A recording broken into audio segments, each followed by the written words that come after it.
Hello everyone, Namaste.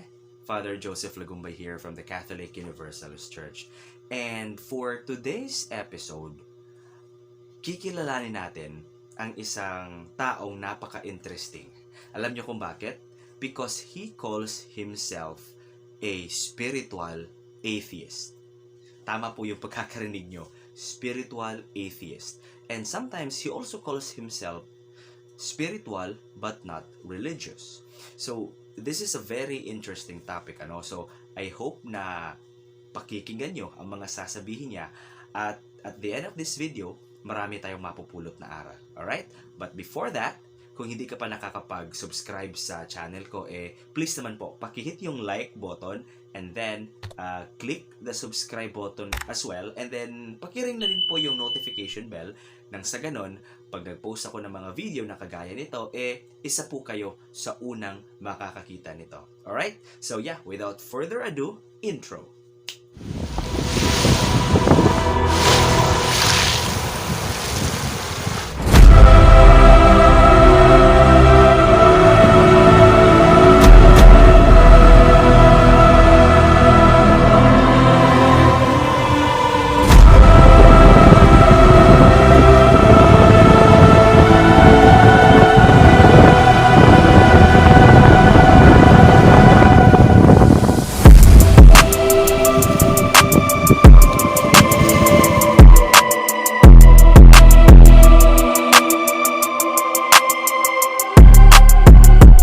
Good evening, fratters and sorors. Good day to everyone kung saan ka man ngayon sa mundo. I am your host for today's show. I'm Father Joseph Lagumbay from the Catholic Universalist Church of Asia Pacific, and this is the Mystics of Maharlika. And today, makakapanayam natin si Mr. Ricky Maramba.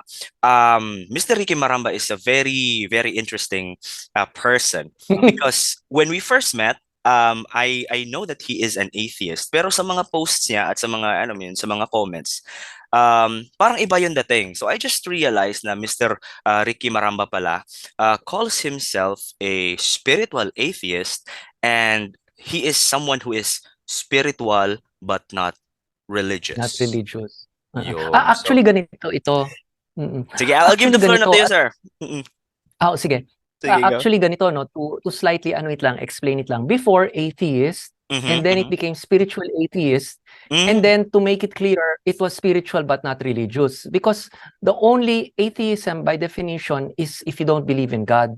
And with me, the only God I don't believe in is a so-called perfect God.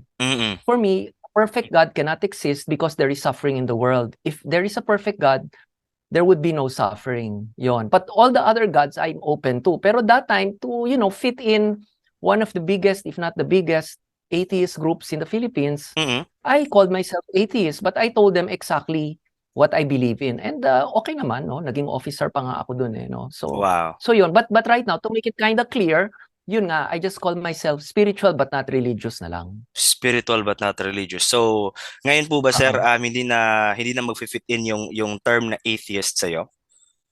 Depends nga on your definition of atheist. Depends on what kind of the God definition. Are you trying? Yeah, what kind? If it's a perfect God, atheist ako, no? And actually, I heard that the only gods that are supposedly perfect are the gods of Christianity, Islam, and Judaism. All the other gods are not considered perfect. All the other gods have their own territories and have their own powers. No, it's like in Marvel, Thor is supposed to be really a god in Norway, in somewhere in Scandinavia. See, so parang may kanya-kanyang linya yan. But a perfect God, lahat gawa. Kumbaga may kanya-kanyang jurisdiction, parang ganon. Oo, parang ganon. Jurisdiction, specialty, may kanya-kanya yan. I also heard that Hinduism, there is a perfect God, but I think they assume that Brahma is God because he created the world. But again, just because he created the world doesn't mean that you are perfect. Because kung ganon, then a person who makes, let's say, the metaverse, no, a robot, no, will be considered like a god, but he is definitely not perfect. I see. Sir, matanong ko lang po, ilang taon na po kayo sa path na ito? And can you share your history, sir? How did you chose this path, or anong nag-udyok sa inyo na tahakin ang path na ito, sir? Okay. When I was grade school, I'm quite sure nga it was grade 4 because, all the weird things I would do, parang I would say na, this is going to be a milestone in my life. So I might as well remember the age where I did it. And I remembered grade 4, I bought 4 small books. No? Maliit lang siguro, parang ganyan lang, One was yoga, palmistry, hypnosis, and something about memory. Anyway, with the yoga, I was doing it. It was hatha yoga, the yoga of yung mga positions.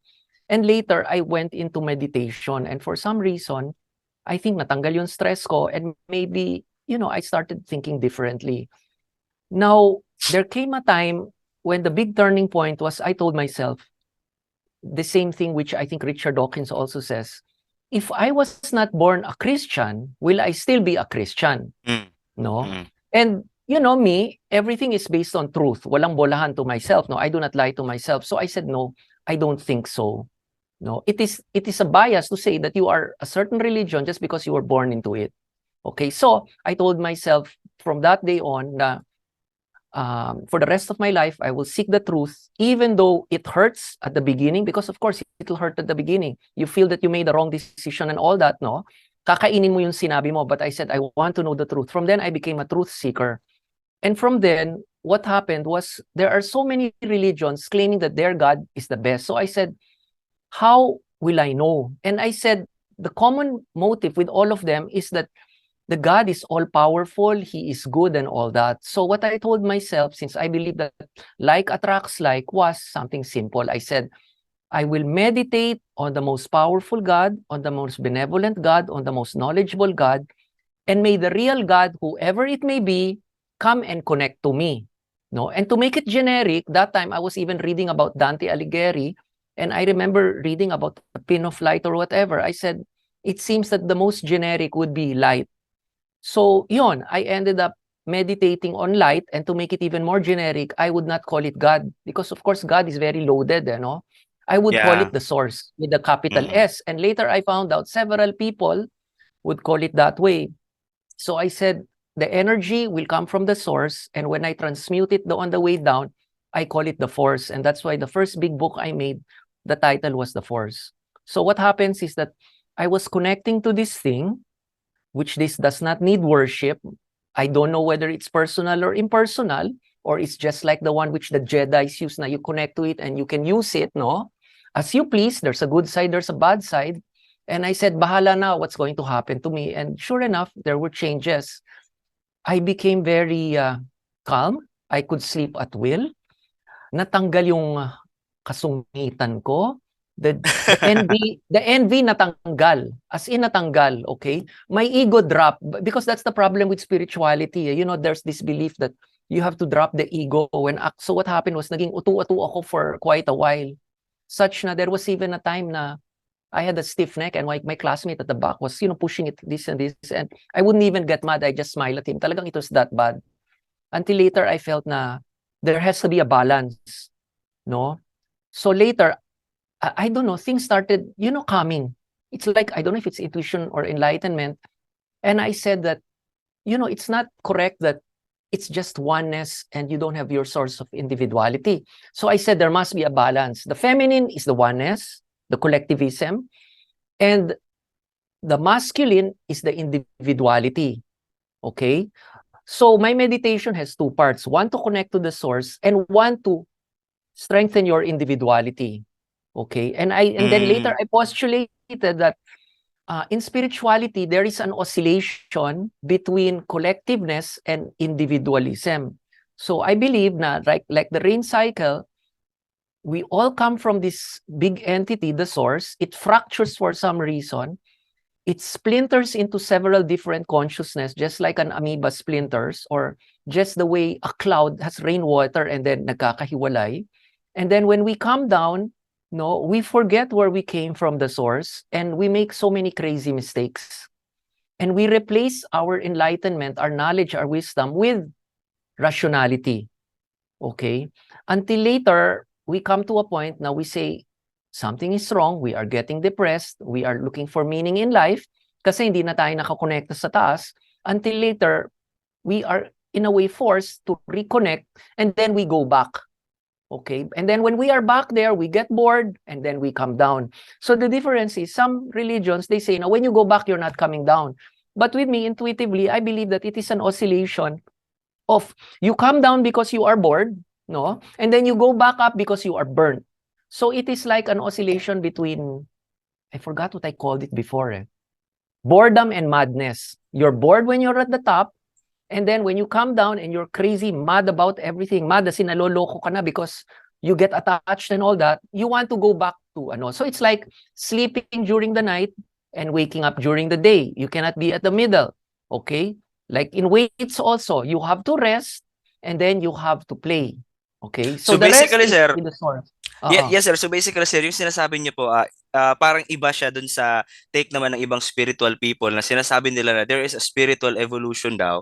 Now, once you like reach a certain level, you will like, be one with the source, and Yeah. then, that's it. Hindi ka na babalik. Parang ganun. So do you also have the Yeah. same take, or ganun lang talaga, In a way, yes. pabalik-balik lang? No, in a way, yes. In a way, no. In a way, para bang you go up, but again, if you are God, no, this one is getting already deep, ha? This one is, in fact, before I'd consider this classified, para bang, when you come down, no, if you are really powerful, ha, ang feeling ko, you may come down as a single entity, or you can fracture yourself into several entities, they come down, but at the same time, have the consciousness of the one up there. It's like yung sa Star Trek, the Borg, and then the one on top gets to feel everything at the bottom. Ganon. Kung malakas na malakas ka talaga, I think you can do that.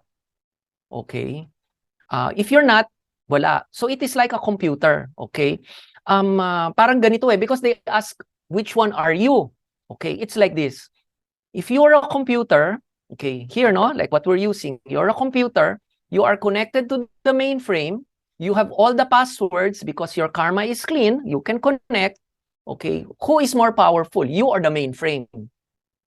Now, the thing is, the mainframe, but you'll say you have the password, so what the mainframe knows, you know. Now, if you have even the other passwords, what the mainframe can do, you can do, because you are God. See, that's the scandal of it. See? So para bang, with some things I have read, if you read between the lines, there are some spiritual entities pa nga that will not want you to know of this. Why? Because they don't want you to know that you are God.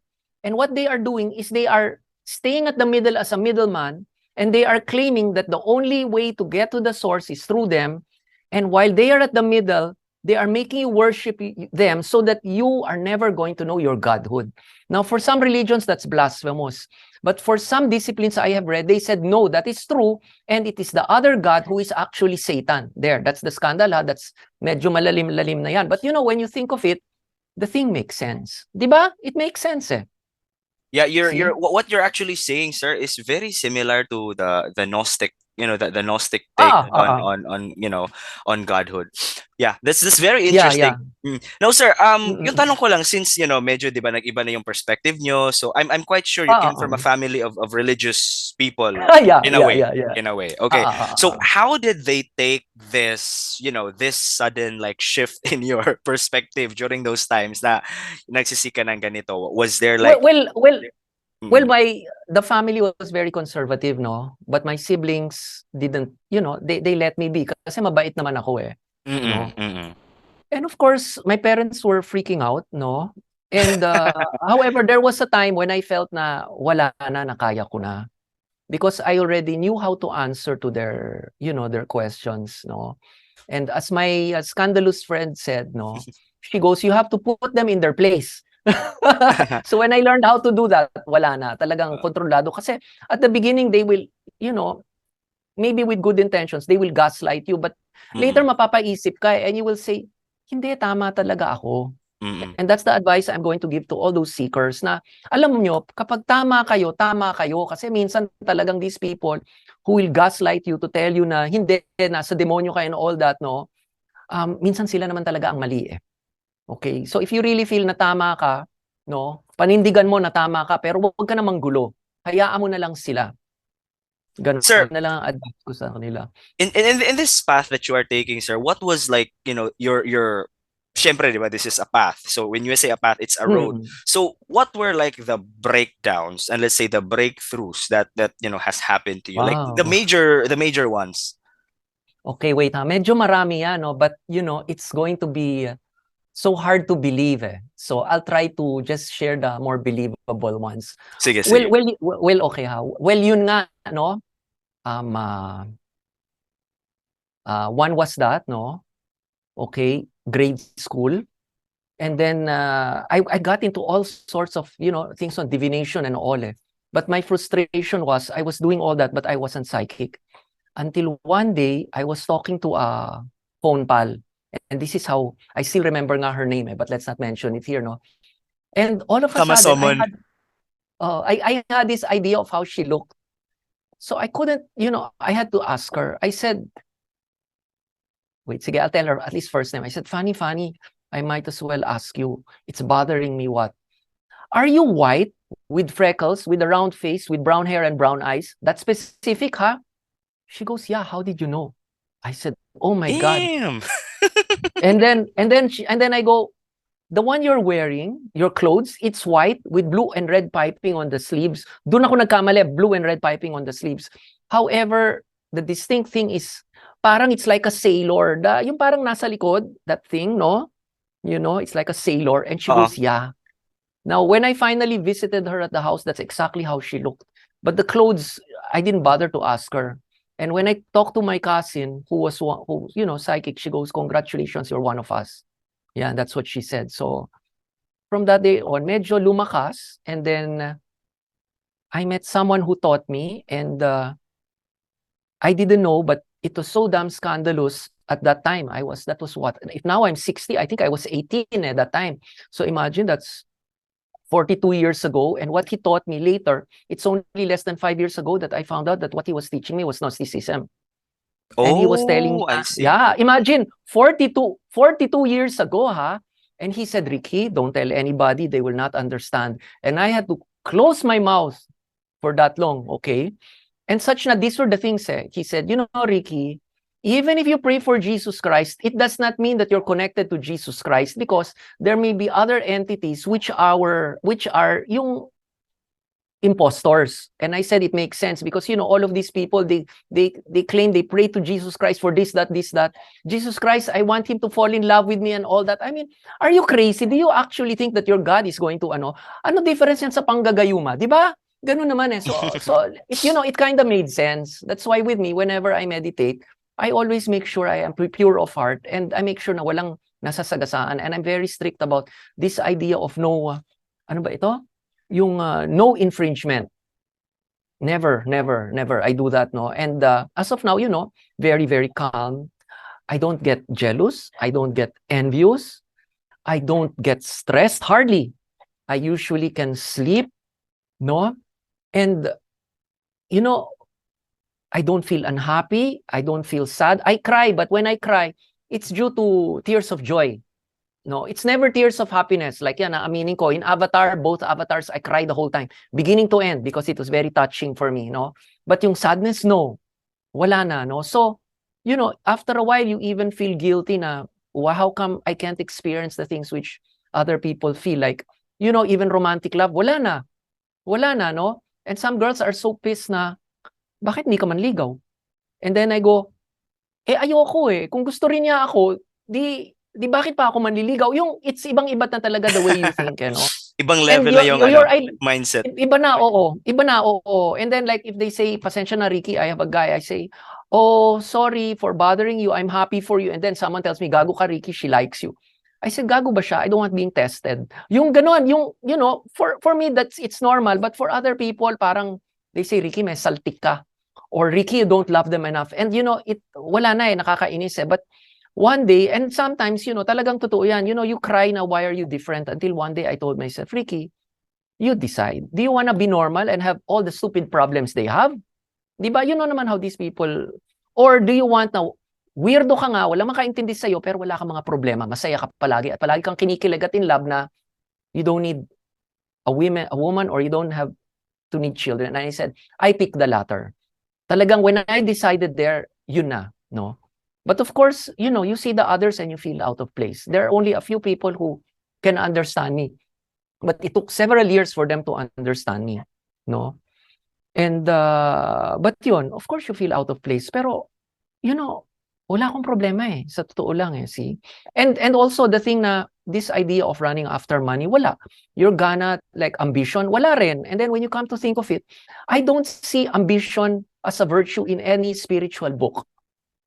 No, wala eh. Wala talaga eh. Even romantic love, wala. In fact, I think even Buddhism, I don't even hear them use the word love eh. They use the word compassion eh, see? So, yun lang nga. Syempre, you really feel weird. But at the end, I said, Ricky, you decide. Okay, do you want to be like this and weird and no one understands you? Or do you want to be happy? And I said, yan, I'll pick happy. Like one time, I saw in one of these forums, when was the last time na kinilig ka? And someone said, 2 years. I said, what? 2 years? Ako kinikilig ako araw-araw eh. Oh, ganun ako. And when's the last time I had a commitment? 1999, I got separated. Yun, after that, never had a girlfriend. And ako palagi akong kinikilig eh.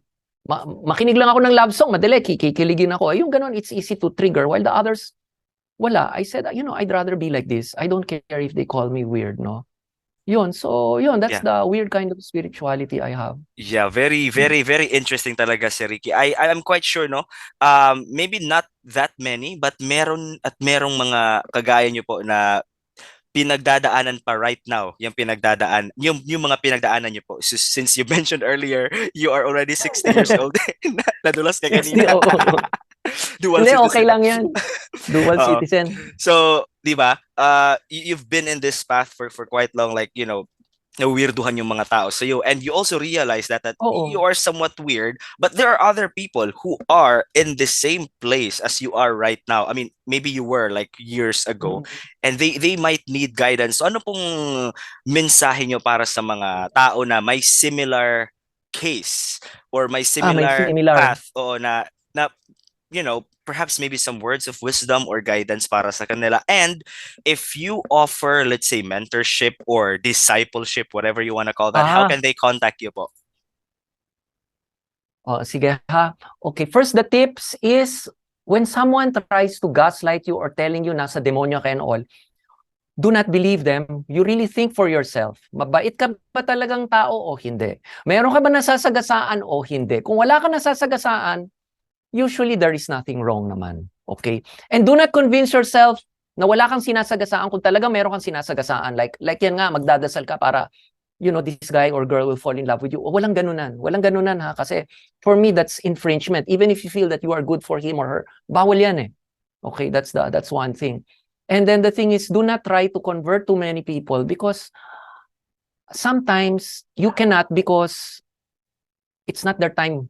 And sometimes, like me, I find so much pain in seeing so many good people, no, who mean well, who are getting really burned in their karma because they're picking the wrong path. Of course, para makapalang mukha ko, no? Pero yun na yun, okay? So what I do is, I don't learn from my mistakes. I learn from other people's mistakes. There is nothing wrong with that.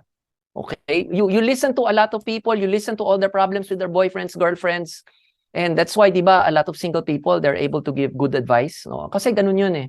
We watch all the drama, we don't like it, but we give good advice, no? So yun. Basta you observe, do not try to, do not try to convert anyone. You ask them, you have an option, that there is another option, there's another version of spirituality. I want to teach you, would you want to learn? Kung ayaw, ayaw. Kung nasusunog, nasusunog. Kung mamamatay, mamamatay. I'm not exaggerating. I've had some people na namatay. Okay? Meron talagang ganun. One which is, until now, I hope, Richard, pasensya na ha, kasi magaling na psychic yun eh, naturuan ko yun eh. Ang nangyari kasi sa kanya ganito, he came to me and he said, Ricky, could you heal me? I said, it's been a long time since I've done that. And he goes, please, you make me your guinea pig. I said, what's your problem? He goes, Ricky, lahat na problema ko. Like what? May anxiety problem siya. He has anger problems. I think he was bipolar. He had mood problems and all. So I fixed him. After that, he didn't anymore go to Mandaluyong.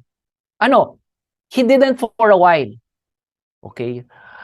They were calling him na and he said, no, it's fine. Later he went, but he said, Ricky, I'm going there not because I need it, but because I want to talk to my doctor who is pretty. That's the only reason why he was going there. Loko-loko talaga si Richard. Ay, grabe. Yeah. Para may makausap na maganda. Loko-loko rin yun, no? So I said, sige, go. And, his psychologist or psychiatrist was very open to this. So okay naman, no? And even our common friends were so happy na nagbago na siya. And I told him, Richard, you have another problem. Would you want to fix it? I asked permission. He goes, what? You like sweets. And kasi me, when I hit 40, talagang, iba na pakiramdam mo. And I had to watch all those health videos. And I said, you will have a problem with that. No. I think I asked him 3 times. Talagang no. I said, let's make it such na I'll take off your gana to drink all those sugary things. No. Yun. I was in an internet cafe and our common friend messaged me, did you hear about Richard? Sa lulu ko, maybe he got a relapse. I said, no. Why? How is he? Ricky, he just died. Yun, talagang alam mo, nakatulala ako sa monitor. See? So ganun talaga. It's just like, it's just like doctors. Of course, these people who drink and who smoke, they all come to them. And if they don't follow the doctor is not, he has to just take it. Kahit kaibigan mo, you take it, di ba? So, yun lang nga. If you're an empath, yan. No, and you see all those things, ay nako, masakit talaga. So, ngayon naman, sir, since 'di ba you are into this path, tapos ang dami mo nang na-experience din, yun nga sabi mo kanina medyo nawiwirduhan din yung ibang tao sa inyo, and I'm quite sure na madami din kagaya nyo. How can people contact you, sir, if they want mentorship from you, or do you offer mentorship or discipleship or any spiritual services? If you do that, how can they contact you? Ay, medyo na ano ka? I can't hear your voice. Naputol Hello? ka ba? Or ayan, yan. Okay. Baka yung earphone ko. Okay. Anyway, as of now, I have a YouTube channel. The name is Ricky Maramba. No? As of now, since it's new pa lang, siguro you could add me to my Facebook account, Ricky Maramba. As of now, my profile picture is a bicycle. No? Kasi mga 10 ang Ricky Maramba doon. And then it's all jokes, ha? Huwag kayong manibago. And then you message me first and you tell me that to ask to approve of your friend request and you saw the video here. Okay, so at least I will know. Kasi minsan may mga naliligaw na gustong magpa-friend request pero walang laman yung, alam nyo naman, walang laman yung yung Mga profile. trolls lang, So, mga trolls pa. Oo, mga trolls, okay. And then, the thing which well, as of now, I don't charge for anything, no? Labor of love lang. But of course, hopefully, the channel is going to be monetized, hopefully. Pero, 1,000 subscribers, marami-rami yun. The gist, as of now, what I'm thinking is, with the channel, no, I want to place meditation videos, no? I have a few videos there, a few interviews, and the one which everyone is really looking at is the meditation video. I have a 4-phase meditation, one which I made on my own. And since it is clicking well, no, I'm thinking of making other videos like meditation on how to forget your ex, because, a lot of people have problems like that. The other one is a couples meditation, such na you meditate with your significant other, and then I will attempt to make a meditation so you can bind your energies. No? So hopefully mas mai-inlove kayo sa isa't isa. Wow. Yung mga ganon, and then meditation on I think how I'll to need be that. able to sleep better, to take off your anxiety. No? Yan, yung mga ganon, no? So I'm thinking of that, and if when you comment there, or if you message me, I would appreciate if you give me ideas on what to talk about. The range of ideas can be from spirituality to relationships to ano pa ba, politics, kasi I don't like eh. No, delikado, baka ako mapatay, no. So the politics and things like that, wag na. However, I read Ang init yan a lot ngayon. about them. Oo, medyo delikado eh. But if you want to ask tips on how to find out the truth and all that, I'm thinking of making a video on that, so at least it's generic, no. So yan, a lot of things like that. My angle is slightly different, no. It's spirituality. You don't have to worship a god.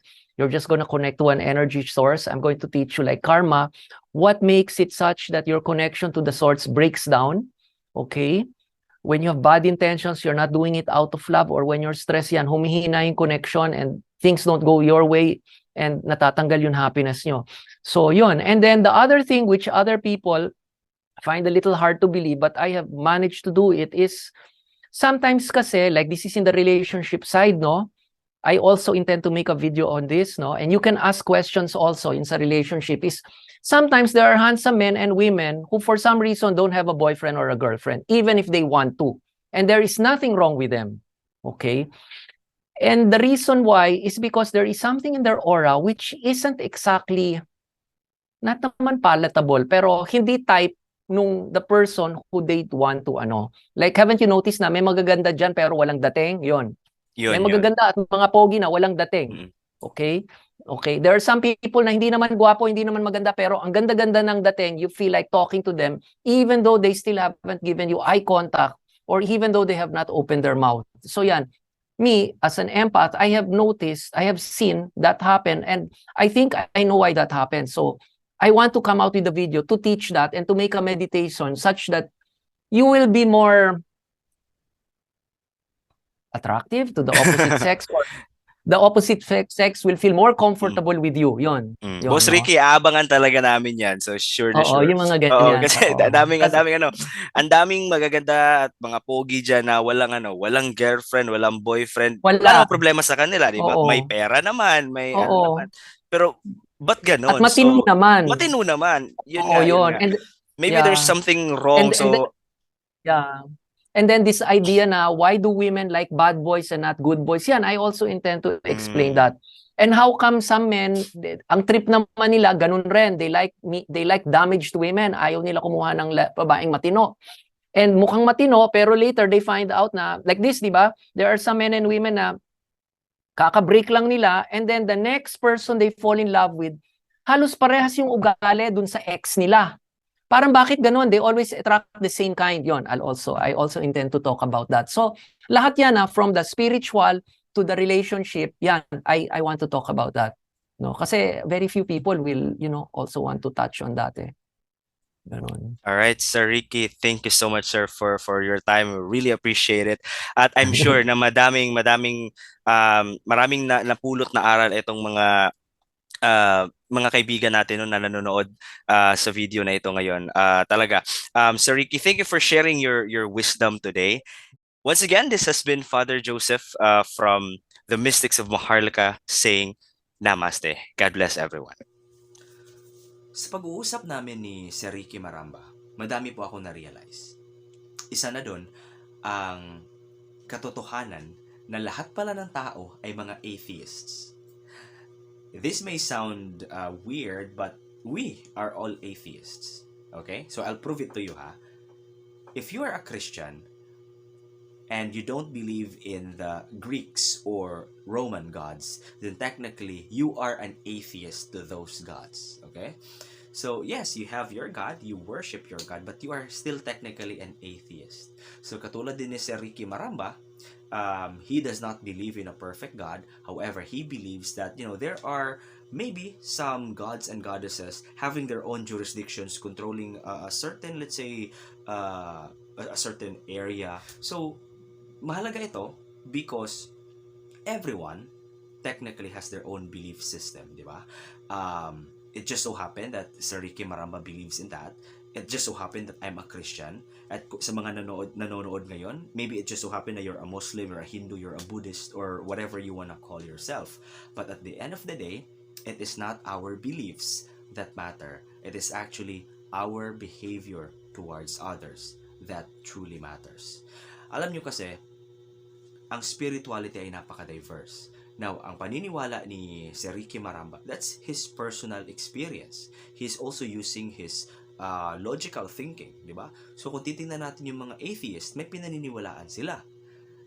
They might not believe in your version of God, but they could have, let's say, another type of belief. Maybe others believe in spirituality, just like Sir Ricky, while others maybe just believe in the universe, while others just believe in science and their own logic or whatnot. But at the end of the day, mas mahalaga pa rin kung paano natin tratuhin ang ating kapwa. Kasi nga, spirituality is so diverse. Kahit hindi naniniwala si Sir Ricky na may perfect God, he was actually able, according to his story, he was actually able to awaken his psychic faculties. He was able to become an empath at nagkaroon siya ng mga visions na hindi normal. Or let's say, hindi siya normal para sa regular na tao. Though si Ricky is a normal human being, however, yung faculties niya when it comes to, you know, becoming an empath, according to his story, is activated. It's because of his mentorship from other people. Now, speaking of mentorship, kung gusto nyong i-contact si Sir Ricky Maramba, I will be putting his links on the description below. Nang sa ganun, makontak nyo si Sir Ricky, maybe for mentorship, maybe for other sort of things. Maybe you just want to talk to him and, make him as your friend. Pwede naman yun, because Sir Ricky Maramba is really humble and he's also really friendly, even if he's already a senior citizen, napaka-child at heart ni Mr. Ricky Maramba. Alright, so that's it for today, folks. Thank you so much for watching, and this has been Father Joe saying Namaste.